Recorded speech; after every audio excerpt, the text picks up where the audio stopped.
toujours en direct de l'espace congrès de la foire de Châlons avec une conférence cet après-midi organisée dans le cadre de l'opération Un homme un jour par la Chambre d'agriculture et la CCI de la Marne autour de la bioéconomie, des biotechnologies. Et pour nous parler de cette rencontre de cet après-midi, Marc Delcourt, vous êtes PDG de Global Bioénergie. D'abord, un petit mot sur Global Bioénergie, ce que c'est, ce que vous faites, etc. Donc Global Bioénergie, c'est une entreprise qui développe un procédé pour convertir les ressources renouvelables, la mélasse de betterave par exemple, en essence, en vraie essence, pas en éthanol. L'éthanol, c'est ce qui existe aujourd'hui. C'est très bien, ça marche bien, mais on ne peut pas en mettre facilement plus de 10% dans l'essence.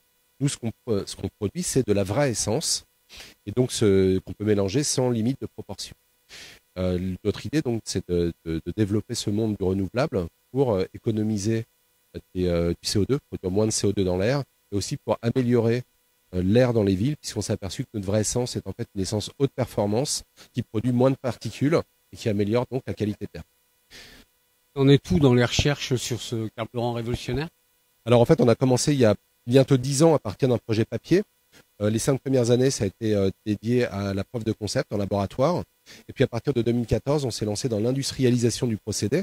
Donc on a aujourd'hui un pilote qui est installé à Pomac-Bazancourt sur le site de Cristal Union et un démonstrateur qui est installé en Allemagne sur le site de la raffinerie de Leuna. Et on produit aujourd'hui à l'échelle de la tonne. Et donc ce procédé a déjà une existence pré-industrielle sérieuse. On a avec Cristal Union un projet de première usine de pleine taille qui s'appelle IBN1 et on est en train de travailler à son financement. L'usine, elle serait basée où? En Champagne.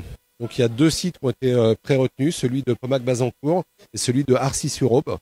Et donc on travaille sur ces deux options avec un horizon donc 2021 pour le début de la production. Et là, ce serait la production d'un carburant qu'on pourra trouver facilement près de chez soi?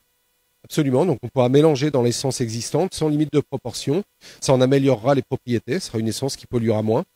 Et donc l'idée c'est de la diffuser dans les dépôts de carburant déjà existants. Et puis que cette première usine soit une sorte de vitrine et que derrière on puisse déployer la technologie mondialement.